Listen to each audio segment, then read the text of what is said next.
Hi, welcome to Peak Moment, community responses for a changing energy future. I'm Janaea Donaldson, and my guest said to me, the best thing that people can do to promote their local farmers is to not buy their groceries at Walmart. We'll find out about that in a few minutes, but first, energy news with Rick. Go, Rick. Thanks, Janaea. Starting with farm news, the South Central farmers are in a last-ditch struggle to save their community garden from developers. Located in South Central Los Angeles, their 14-acre farm, which is the largest urban farm in this country, had an eviction notice posted on March 1st. Since then, the farming group has filed a claim of right to possession that will delay the eviction until at least March 13th. This urban farm has supported 350 low-income families for 13 years in the heart of an industrial area of Los Angeles. The city received the property through an eminent domain proceeding that required it to be returned to the original owner or sold after 10 years if it were no longer required for public use. After efforts by the city to purchase the land failed, it was then sold to a private developer in 2003. Since that time, South Central Farmers Feeding Families has organized a community and legal campaign to prevent the sale and retain the use of the land as a community farm and active farmers market. Today, most food travels about 1,500 miles from farm to store. As the fuel cost of transporting food increases, it becomes more and more important to grow as much locally produced food as possible. Community gardens and farms will be an essential part of the solution. The South Central Farmers Feeding Families is an excellent example of community farming. Peak Moment News will continue to provide more updates on this story as we get them. The Sacramento Bee reports that the family farm is struggling to avoid becoming extinct. One third-generation Butte County farmer has beaten the odds and hopes to pass his almond and rice farm on to his 18-year-old son as a fourth-generation family farm. Of the nation's 2.1 million farms, only 30% will pass on to the second generation, and not even 10% will pass on to a third generation. Competition from offshore food producers and temptations to sell farms to home developers are making it more and more difficult to keep farms and keep them in the family. Many children of farmers simply leave the farm to pursue careers other than farming. This is creating a shortage of young farmers. Nationally, the average age of farmers is 55, and in California, the average age is almost 57. Almost a third of California farmers are over 65, which is normally considered retirement age. Family farms are an important part of our food supply. Family farmers should have a plan of succession laid out and investigate who would be best to be able to operate the farm for future generations. From Greensboro, North Carolina, the Goat Lady Dairy has been producing up to 600 pounds of cheese every year for 10 years. Starting this year, their hot water needs will be met with a new solar system. As a result of federal and state grants, rebates, tax credits, the $10,000 system will cost the farm only $1,500. Given the recent 25% increase in propane costs, they expect the system to pay for itself in only about 2 years. In regional news from San Francisco Chronicle, Petaluma, California is constructing a $110 million wetlands facility for processing their sewage. Rather than a typical sewage treatment plant, their wastewater will travel through a series of settling marshes where bacteria and algae will remove heavy metals and pathogens. The wetlands will also create habitat for a wide variety of wildlife and provide flood control benefits. The facility will create about 4 million gallons of reclaimed water a day, which will be used to irrigate city parks and a golf course. Scheduled for completion in 2009, this facility is modeled on a smaller system successfully implemented in Arcata, California in the mid-1980s. In solar energy news from Stockton, California, the group company Home Building Contractors will be building 144 new solar energy homes in Rockland, a suburb of Sacramento. This community will be the largest zero-energy community in the Sacramento region and the second largest in the United States. These homes will save the owners up to 70% on their annual power bill. According to a report from the State Department of Ecology, in Spokane, nearly 50% of the energy that Washington state residents use could come from their own backyards. The report said that the state has an annual production of 17 million tons of biomass that could produce as much as 1.8 gigawatts of electrical power. Effective utilization of these resources could create local jobs and provide local power that reduces transmission costs. Continuing research will determine the most effective means of implementation. According to a Pew Research Center poll in January, 58% rated dealing with the nation's energy problem a top priority compared to 47% a year ago and only 40% in 2003. In another poll, 57% of Americans rated protecting the environment a top priority compared to 49% last year and just 39% in 2003. It appears that people think that we can solve our energy problems and protect the environment at the same time. In other polls, 86% favor the government requiring better fuel efficiency standards for all vehicles, and 82% favor more increased federal funding for alternative energy. That's all the news we have time for now, so now back to Janaea and her guest. Thanks, Rick. The first thing that you spoke about there, the family farm there in Los Angeles, the irony here is that 13 acres that's feeding 350 families is slated to be purchased by Walmart. I think it's just everything going in the wrong direction, and I hope they stand firm and are able to keep their land. So we're talking about family farms, and my guest tonight is Chris Bierwagen, who is a family farmer with, what, 4th generation now? Correct. With your family, with Donner, Trail, Fruit, which I just learned that your farm, road to your farm, or your orchards, is right on the ruts of the trail for the Donner Party. The southern branch went right through Chicago Park. Mm-hmm. So, I mean, we've got history and then history coming from you. We do. Was when your great-grandfather, is that correct? Right? Great-grandfather came over, were those orchards, or did he develop that orchard? The land had been cleared and was planted, and people had started to farm it, and they took it over and made it productive. And so how many acres do you have here? Currently we have 125 acres in the family. Really? And how much of that is, tell me what it's planted in, what have we got? Well, we currently have about 15 acres of freestone peaches, about 12 acres of apples, mm-hmm. and some pumpkins and some raspberries and some wine grapes. Oh, you have wine grapes there as well. I didn't know that. Just a little vineyard, yes. Just a little bit. Do you grow any vegetables as well, or just stay focused on fruits, pretty much? No, we do some vegetables too. We were always tinkering with some other things, and grew up growing a lot of pumpkins and corn and cantaloupes and doing all those things off and on. Part of your, let's take a peek. We've got a few pictures here of the orchard, so we can give people a little bit of a tour of, I mean, it's not the same as walking in it ourselves, but right. let's take a glance at what you've got here. Okay, here we have our pickers out picking peaches on a hot summer day, and me watching. And here they're loading them from the totes into the bins to haul into the packing shed. And this is in the summer of 2004. We had a big crop, so it took those many folks in the packing shed to actually sort and pack peaches into boxes ready to ship. I must say that I first met up with your fabulous peaches through the growers market, mm-hmm. and with your dad. This was maybe 12, 15 years ago. And I remember the fragrance and the taste of these peaches. I was like, it was all over for me. I mean, this is what peaches are. So I've been getting peaches from your family now and canning them, so I need to speak with pride here. These gorgeous peaches are O. Henry peaches from your farm. And this is some chutney that I made from your peaches. So this is some of the beautiful work that, I mean, it's been a treasure for me. But while we're here, tell us what else we're seeing that you produce at your farm.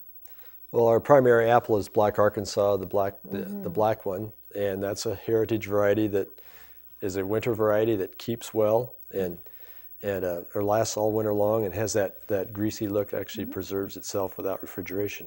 Goodness, so... And that's our primary apple, and then the other one is Pink Lady, which is a new variety that's even tastier than Black Arkansas, the real up-and-comer in the apple industry. And then, of course, we have Granny Smith in there, which is a good old-time, now an old-time apple that's good for applesauce. Fabulous for pie. And tastes good when they're that color yellow.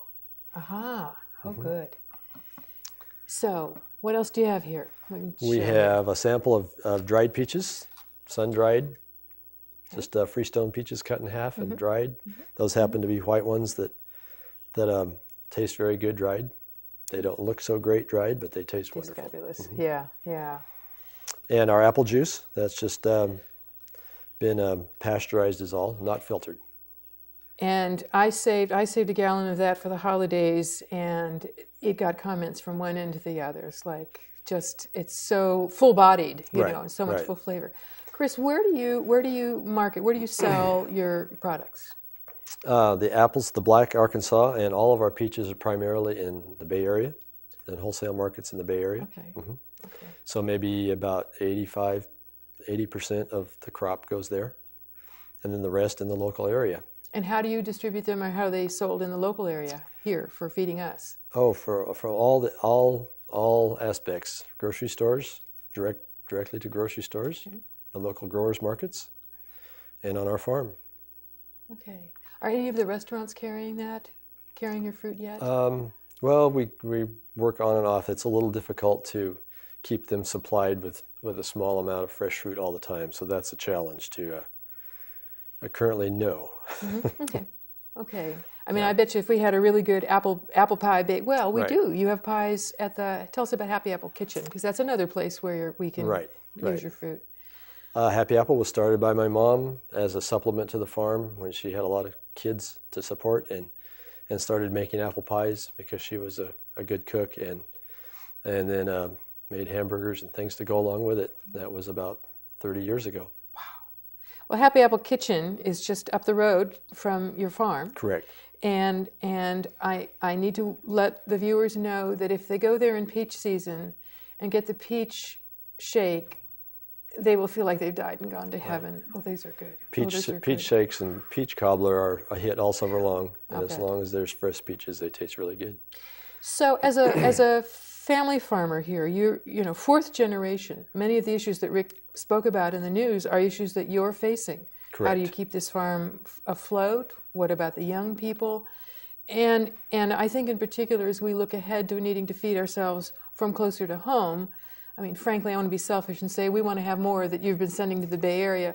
What can we do? What can we, the community, do and what hurdles do you need to let us know about so that we close that gap? I think the number one issue is re-educating the public that fruit and vegetables and milk and meat all come from the farm, not from the grocery store. That's the first area and a huge area that we all face, no matter whether we're small or large. And then educating the local folks to the fact that they can buy our products locally, and that they do taste better and they are fresher and all those things when they get them locally.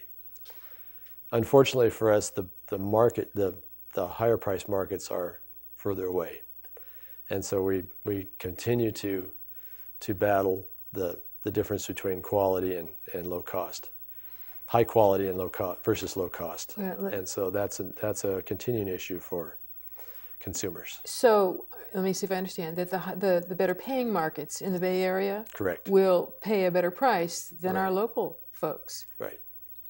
Not all of them. There's a niche market, of course, and there are local folks that care about quality and are willing to pay for it, but not at the volume that is necessary to keep us going. Hasn't been. Now that trend is changing somewhat. We're seeing some resurgence in local people enjoying to come out to the farm, enjoying the freshness and the quality that they can get. And the other part of it too is we get to build a relationship with truly a farmer. We get to see where you're growing it. We get to, it's not a faceless can on the shelf. Correct. At the grocery store, there's real people, and we see that, you smile and you care and are responsive. And I think that may be one of the changes that we'll see is we have that relationship with and that's something farmers. I've really struggled with in dealing with shipping peaches away, that the relationship is lost. It really is lost. And especially, and it starts with the guy I sell them to. I talk to him on the phone. I don't see him face to face. And then it carries on to the final end. And it really is much more enjoyable to sell at the growers market. That's the funnest thing we do, is go to the growers market and talk to every person. One of the treats at the farmers market, of course, is you have some of your peaches, so we all get to have little taste, tasters, right? And find out from you which are the best peaches for canning and which are the best peaches for pies and so on. So we get, again, that personal taste that you can't in the market. Right. What are the kind of challenges you face in keeping this operation going for the long term? Well, as we heard in the news, and the facts were he really had all the facts there and it begins with continuing to be economically viable in a market where land is desirable for everything else except agriculture. And so that's the number one struggle. And our family is committed to keeping the farm together. We all like doing it, all like where we live. We love Nevada County. And but it continues to be a challenge faced with a myriad of problems, not just well, they are basically economic. Yeah, but I think so. I would think so, Right. because if you're not getting the money that is needed to support the farm and keep that land productive, you might need to, as many farmers are doing, as we heard today, is, having to sell it to pay for your retirement. Right. If you will. And one of the factors that you also mentioned is that earlier was one of your primary costs here is the labor. Correct. Labor costs. Tell us a little about that. Well, most of agriculture, the large, except for the big commodities, corn and wheat, the things that are mechanized heavily, all the what are called specialty crops in California, which I grow, are termed specialty crops, and there's some 250 to 300 of them grown in California alone. All require hands-on labor and physical labor by people. All fresh fruits and vegetables that are sold fresh require hand labor. They cannot be machine harvested and be handled in a soft state. And so we're all faced with high labor costs, and that number approaches 30 to 50%, depending on which crop. 30% of your gross budget to produce the crop is labor in specialty crops. Which is part of why you, I assume, are. I'm going to go back to my Walmart comment that you gave to me earlier, in a previous conversation, is you're having to compete with cheaper labor in what you say in other countries. In other countries, generally the numbers are we pay $9 an hour, they pay $9 a day. In countries like in South America and Mexico, and probably even less in some Asian countries. So they can afford to, dump their apple juice or their applesauce or whatever, ship it all the way across while we still have cheap oil. Right. Ship it across to here and sell it off. And is that true in not just Walmart? I don't want to necessarily just pick on Walmart, but is that true in all of the the supermarkets? It's in every single supermarket. It doesn't matter. Every store has them.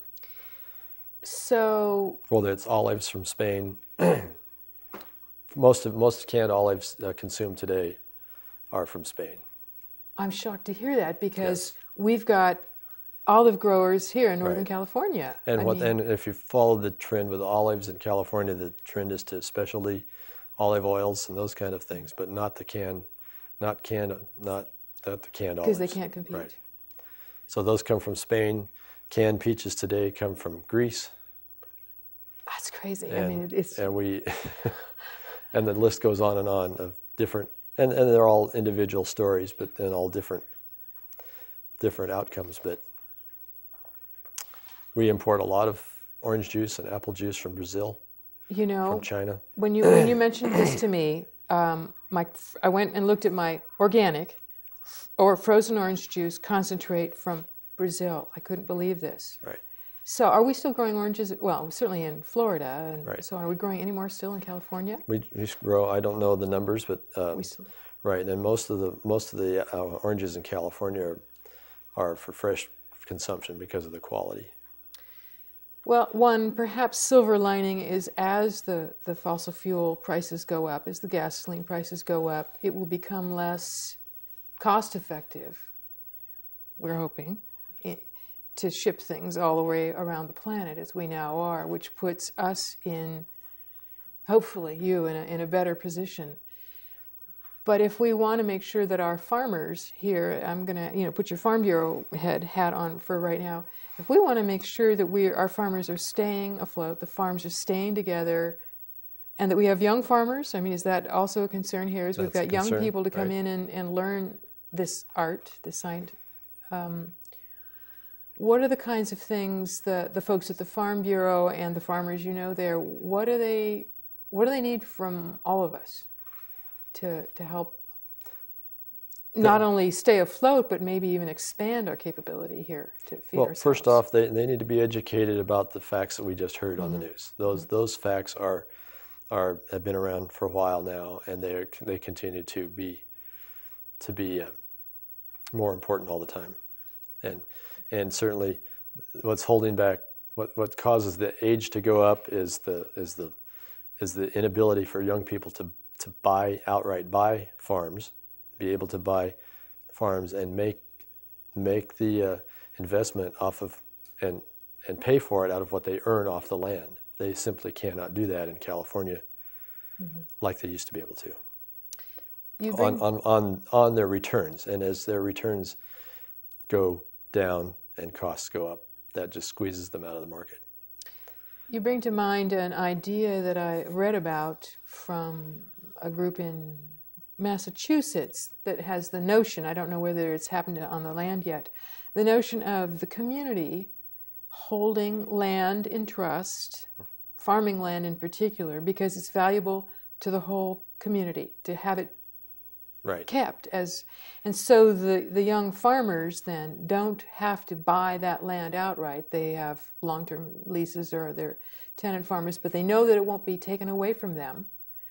Has anybody tried that? And do you know? It's an idea that I just sort of in California or elsewhere. It's becoming increasingly popular. Things called conservation easements, or where they actually sell the development rights to interested organizations or persons, to take out, so that they reduce the land value stays at the value that the farm in farm value terms rather than development terms. So they get so they sell the difference between the highest and best use value, which is development, in this case for houses and so on, and then and sign a contract that says they will farm that for. And some are in perpetuity. I can't say that word. Perpetuity. Yeah. And mostly they are that kind of easement. One of our guests have a conservation easement on their ranch to make sure that at least a portion of that ranch will always be available for a cattle ranch. And the man that ranches on it doesn't own that land, but is using that land. And so it looks like it's a win-win-win, because of course farmland is doing much more than being productive. It's also preserving the watershed, keeping some of the land wild. Right.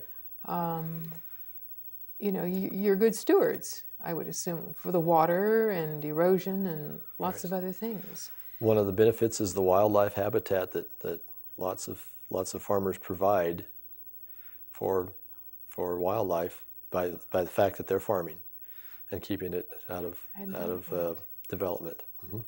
So tell me a little bit about the wildlife that you get to see on your place, just for fun. Well, 2 minutes. We get to see deer, of course, like everybody. Canadian geese have become popular because there are ponds and green fields where there didn't used to be, and so they are very sly at moving in, and they're fun to watch. They're fun to watch go over. They are a little pesky because they like to eat cover crops. So they have to eat something. Well, yeah. And we're growing something nice and green for them. So. Well, thank you very much. Yes. Well, you're feeding all of us. Yes. Right. Right.